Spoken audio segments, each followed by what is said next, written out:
در زمان صاحب استقلالی تاجیکستان در دایره سیاست بنیادکارانه رهبریت دولت و حکومت مملکت کارهای آبادانی و سازندگی در تمام شهر و نویه‌های کشور وسعت تازه کسب نمود. خصوصا در حدود شهر و نویه‌های ولایت سوخت از جمله در شهر استراوشن دستاوردها در تمام سمت‌ها نظررس می باشد. در این گوشه زیبای دیار با عملی نمودن نقشه های رشد نشان دهنده ها در تمام بخش‌ها با سرعت انکشاف یافته برای پیشرفت و ترقیات شهر از جمله بالا رفتن سطح زندگی اهالی زمینه واقعی فراهم آورد. در مدت نه چندان طولانی بخش‌های مهم خواجگی خلق این شهر باستانی با عملی کردن برنامه‌های مشخص دولتی به کامیابی‌های شایسته نائل گردیده سیمای ظاهری شهر استراوشن کاملاً دیگرگون گردید. در زمان صاحب استقلالی در این شهر از جانب مقامات اجرایی حکومت دولتی و جلب سرمایه داخلی علل خصوص هوسمند گردانیدن صاحبکاران کارهای بنیادکاری و سازندگی اوج گرفته بنیاد و به استفاده دادن یک زمره انشاءات تعیینات معیشی و معماری با طرح معاصر تطبیق گردید. قامت افروختن بیناهای استقامتی، مرکزهای بزرگ سودا و تجارت، نقطه‌های گوناگون خدمت‌رسانی و کارخانه‌های استحصالی که در روند سازندگی و بنیادکاری زمان صاحب استقلالی به وجود آمد به واسطه برای رشد اقتصاد شهر مساعده نموده با تأسیس و فراهم ساختن جایهای نوی کاری وضع معتدل شغلناکی را تأمین نمود. در این زمینه بلند گردیدن سطح زندگی مردم و نیکواحوالی ساکنان از برکت وحدت ملی و صلح و ثبات در کشور رب می‌دهند. مرحله به مرحله رشد کردن خواجگی خلق شهر استراوشن به واسطه با توجه و دستگیری رهبریت دولت و حکومت جمهوری تاجیکستان به وجود آمده کارهای بنیادکاری و سازندگی در این شهر روز تا روز اوج تازه دارد. مورد استفاده قرار گرفتن عمارت‌های تعیینات گوناگون که در اساس نقشه مکمل شهرداری قامت افروختن به سیمای شهر استراوشن ولایت سوخت زینت بخشید. در سالهای اخیر روند کارهای سازندگی و بنیادکاری در مرکز شهر اوج اعلی کسب کرد. در این دوره ساختمانچیان با خرج 29 میلیون و 542 هزار سامانی کارهای ساختمانی را جوابگو به طلبات زمان به انجام رسانیدند. فعلا در حدود شهر استراوشن ساختمان زیاده از 40 انشاءات گوناگون از جمله ساختمان میدان نشان دولتی و پرچم ملی با سرعت و صفت بلند جریان دارد. سیمای معماری شهر استراوشن در یک مهلت کوتاه دیگرگون و به معیارهای قاعده‌های شهرسازی جوابگو شده ایستاده است. افتخار از آن می‌نماییم که با دستگیری به واسطه اساسگذار صلح و وحدت ملی پیشوای ملت پرزیدنت جمهوری تاجیکستان محترم امامعلی رحمان در شهر استراوشن ساخته به استفاده سپاریدن یک چند بنا و انشاءات‌های مهمی سطح جمهوریوی داشته به نقشه گرفته شده است که بعد از به استفاده سپاریدن با جمهوری عزیزمان خدمت خواهد نمود. ساختمان زیاده از 40 عدد بنا و انشاءات‌های خرد و کلان از جمله برقرارسازی مجمع معماری تاریخی قلعه موغ با تشکیل نمودن انسامبل معماری در خیابان استقلالیت جمهوری تاجیکستان، گذاشتن نشان ملی جمهوری تاجیکستان در خیابان اسماعیل سامانی شهر استراوشن، گذاشتن پرچم ملی جمهوری تاجیکستان در کوچه احرار یونوسفی شهر استراوشن و ساخته به استفاده دادن بینای مجمع ملی صاحبکاری راه ابریشم در کوچه آل سامان شهر استراوشن به نقشه گرفته شده است. از انشاءات ساخته شونده شهر استراوشن در سال جاری بزرگترین آن قلعه مقتپه می باشد که عین زمان کارهای ساختمانی و برقرارسازی با سرعت و صفت بلند ادامه دارد. طبق نقشه در برابر برقرارسازی این قلعه تاریخی همزمان در داخل آن ساختمان امفی‌تئاتر برای 5100 جای نشست ادامه دارد. با مقصد برقرار نمودن قلعه مختپه از حساب مقامات اجرایی محلی حکومت دولتی شهر و سهم صاحبکاران بیش از 20 میلیون سامانی جدا گردیده است. کارهای ساختمانی و برقرارسازی را کارمندان و متخصصان جمعیت دارای مسئولیت محدود اصل پیش میبرند. با دستگیری و تشبث اساسگذار صلح و وحدت پیشوای ملت پرزیدنت جمهوری تاجیکستان محترم امامعلی رحمان ساختمانی شده ایستاده است که این برقرار کردن مختپه می باشد. در تاجیکستان یکمی امفی‌تئاتر از همه کلانترین و با برقرار کنی تمام دیوارهای مختپه می باشد. برای این ساختمان 26 میلیون سامانی پول جدا کرده شده است که از این در حالت حاضره مبلغ 7.5 میلیون اجرا کرده شده است و ما فخر میکنیم که در چنین ساختمان ما اشتراک داریم ва барои обод ва зебо гардонидани давлатамон ҷумҳурии Тоҷикистон, барои пешравии он ва барои аз худомо барои насли наврас мондан мо ғайрату кӯшиш мекунем ки ҳамаи сохтмонро дар вақти муайян кардашон ва бо сифати баланд супорем. қаблан дар ин ҷо гуфтам мумкин аст ки ҳеҷ чӣ набуд. Тамоман як замини холӣ буд ки ҳамин фақат вайрон шуда буд. Олимони мо бар ин расми асосие ки дар давраи замони пеш буд ҳаминро муайян намуданд ва бо ёрии лоиҳакашони КВД лоиҳакаш ва ҳамчунин ҷдб анахита бо ёрии онҳо ҳамин чизҳо ҳам ба коғаз дароварда шуда, ба лоиҳа дароварда шуда, аз он мо сохтмонро дом дода истодем. Ва инчунин дар Тоҷикистон гуфтам мумкин аст ки як иншооти асосие ки таърихие ки барои нишон додан ба сайёҳон ва тамоми дунё мо ҷое дорем ки барои онҳо нишон диҳем. дар шафати қалъаи Мухтепа бо саҳми соҳибкори маҳаллӣ сохтмони меҳмонхонаи панҷситорадор идома дошта, аллакай бештари корҳои он ба итмом расидааст. феълан чароғонкунӣ шинонидани ниҳолҳои дарахтони ороишиву ҳамешасабз идома дорад. мо соҳибкорони ватанӣ бо дастгирии пешвои миллат президенти ҷумҳурии Тоҷикистон муҳтарам Эмомалӣ Раҳмон тасмим гирифтем ки саҳми худро дар ободии диёр гузорем. Дар наздик қалъаи Муғ як меҳмонхонаи замонавӣ сохта истодаем ва нақша дорем ки ба муҳлати муайян ба истифода диҳем. бо ҷалби соҳибкорони ватанӣ ва сармоягузорон дар ҳудуди шаҳри Истаравшан сохтмони иншооти азим шурӯъ гардида, сохтмони биноҳои 12 ва 16 ошёна оғоз гардидааст. дар шаҳри Истаравшан бо таъсиси корхонаҳои истеҳсолӣ ва фаъолияти густурдаи корхонаҳои саноатӣ истеҳсолот рӯ ба рушд ниҳод. айни ҳол дар шаҳр 45 корхонаи истеҳсолии саноатӣ ва корхонаҳои хурду миёна фаъолият доранд. давоми соли 2017 дар ҳудуди шаҳри Истаравшан 9 корхонаи нави саноатӣ таъсис дода шудааст ки самти асосии онҳо ба истеҳсоли маҳсулоти саноатӣ воридотивазкунанда аз ҷумла бозичаҳои кӯдакона, пойафзол, хишт, орд, нӯшокиҳои ташнашикан, таҷҳизоти барқӣ ва ресмони полиэтиленӣ равона карда шудааст. фаъолияти назараси корхонаҳои саноатии ҳудуди шаҳр буд ки ҳаҷми маҳсулоти саноатӣ дар 2 моҳи соли 2018 ба 49 миллиону 331,4 ҳазор сомонӣ расонида шуд. аз ҷумла ҷамъияти саҳомии пӯшидаи оби зулол давоми соли ҷорӣ иқтидори истеҳсолиро зиёд, содиротро афзун ва шумораи ҷойҳои нави кориро ба 346 нафар расонд. танҳо давоми соли ҷорӣ корхонаи мазкур ба миқдори 4 миллиону 896 ҳазору 752 литр обҳои ташнашикан истеҳсол намуд ки маблағи он беш аз 17 миллион сомониро ташкил медиҳад.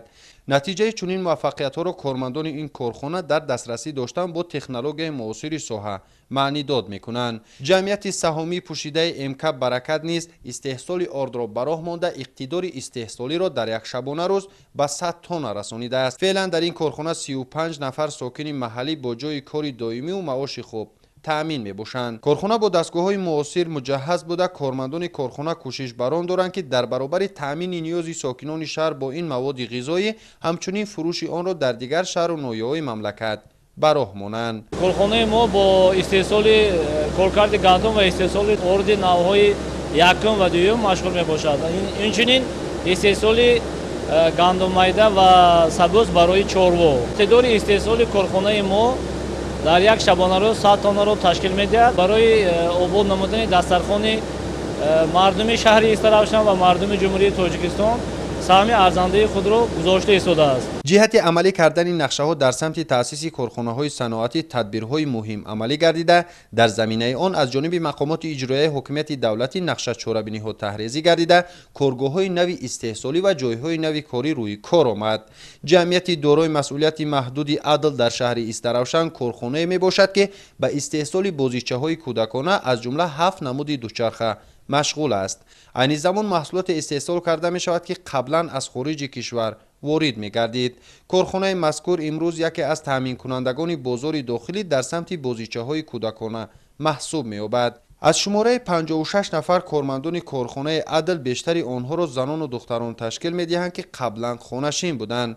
занону духтарон мустақилона дар дастгоҳҳои тавлидкунандаи бозичаҳои кӯдакона маҳсулоти воридивазкунанда истеҳсол менамоянд. тавре иттилоъ дода шуд, айни замон дар ин корхонаи саноатии шаҳри Истаравшан қариб 20 намуди бозичаҳои кӯдакона تولید کرده شده آینده نزدیک با وسیع گردیدن فعالیت کارخانه نامگویی آن به 30 عدد رسانیده خواهد شد.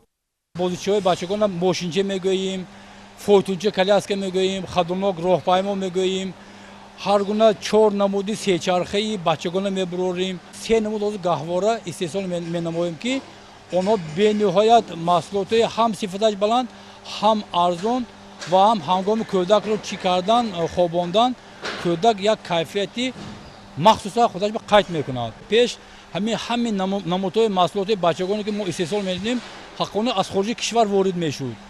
انا خوز برای که هم برای جلب جوانان با کار دائمی استحصال محصولات وطنی رو زیاد نبودن، ما نمودی همین محصولات خود زواد خودمون تشکیل نماییم و آینده نیز برای استحصال زیاد نمودهای محصولات و هم عددی محصولات ما کوشش داریم. خدا اگر خواهد بعد که زواد نو رفتیم نمودی محصولات بچگانی ما قریب به 30 نمود میرسد و عدد کارگران زیاد میگردد. در دایره فضای مساعد سرمایه‌گذاری در کشور و دستگیری دولتی صاحبکاری خرد و میانه امروز در روند بنیادکاری و سازندگی صاحبکاران است کمر همت بسته با تحریزی نقشه‌های مشخص خطای استحصالی و تجارتی را براه میمانند. سمت اساسی فعالیت جمعیت دارای مسئولیت محدود افتشین شهری استراوشن است به استحصال بازیچه‌های کودکانه روانه کرده شده. به تاکید کارمندان محصولات استحصال گردیده از بازیچه‌های وارد گردیده به کلی فرقیت داشته به سلامتی کودکان ضرر نمی‌رساند، زیرا از محصولات بلند صفت استحصال کرده می شود. بیشتر کارمندان این کارخانه هم زنان بوده ابراز می‌دارند که ما سیاست پیشگرفته رهبریت دولت و حکومت مملکت نسبت صاحبکاران وطنی است که آنها چنین کارخانه‌ها تأسیس دادند و امروز زنان و دختران خانه‌شین صاحب جای کاری دائمی گردیدند.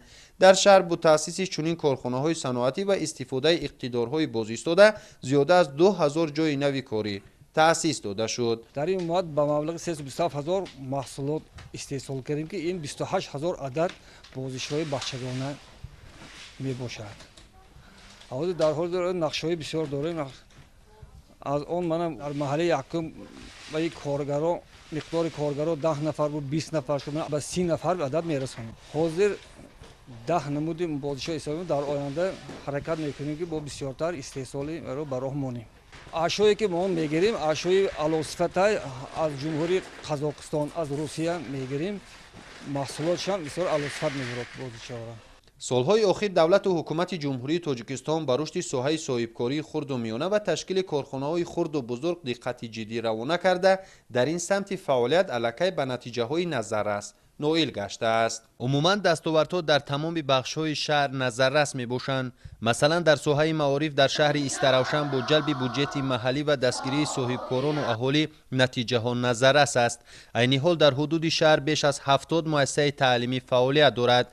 از روی اطلاع مسئولین در دوران صاحب استقلالی 18 بنای نوی تعلیمی در حدود شهر به طلبات معاصر ساخته و استفاده داده شدند که امروز نسل نورس در سیمخانه‌های برهوای و مجهز با عیانیت‌های تعلیمی علم‌های معاصر را از خود میکنند. همزمان افتتاح 1 لیسه، 6 گیمنازیا، 2 مکتب خصوصی و 5 مؤسسه تا مکتبی دستاورد معارفچان شهر استراوشن در زمان صاحب استقلالی به حساب می رود.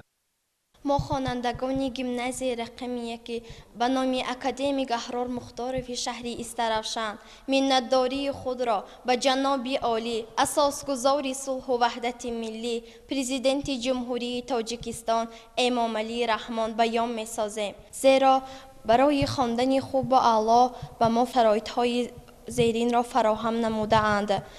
ما کوشش می نماییم که تا اینکه مکتب را با بهای خوب و اعلی به اتمام رسانیده به دانشگاه‌های بهترین داخل شویم و برای گلگشکافی جمهوری تاجیکستان سهم خود را گذاریم. در روند دیگرگونی و دستاوردهای ساحه معارف برنامه کامپیوترکنونی مکتب‌های تحصیلات میانه عمومی در شهر قریب 100% تأمین گردیده. با جلب بودجه شهر کارهای تعمیر و از نوسازی و بنیاد سیمخانه‌های ایلاوگی نیز خوش‌صفت عملی کرده شده است. عین زمان در اختیار خوانندگان مؤسسه‌های تعلیمی حدودی شهر 102 سیمخانه کامپیوتری با تعداد 1664 عدد، 237 پرینتر، 21 پروژکتور، 2 کتابخانه الکترونی و 5 عدد تخته الکترونی قرار دارد. با دستگیری و دستور سپارش‌های اساسگزار صلح و وحدت ملی پیشوای ملت президенти ҷумҳурии тоҷикистон муҳтарам эмомалӣ раҳмон соҳаи маориф яке аз соҳаҳои афзалиятнок шинохта шудааст. дар 73 муассисаи таълимии шаҳри Истарафшан имрӯз зиёда аз 55600 нафар хонандагон дар рӯҳии баланди ватандории ифтихори миллӣ таълиму тарбия гирифта истодаанд. дар даврони истиқлолият дар шаҳри Истарафшан 18 бинои нави таълимӣ бунёд карда шуда, зиёда аз 200 синфхонаҳои иловагӣ, кабинетҳои таълимӣ бо дастгирии мақомоти иҷроии ҳокимияти давлатӣ ва бо дастгирии соҳибкорон аҳли ҷамоатчигӣ сохта ба истифода дода шуд. чун соҳаи маориф дар бахши тандурустии шаҳр низ дастовардҳои куллӣ ба назар мерасад.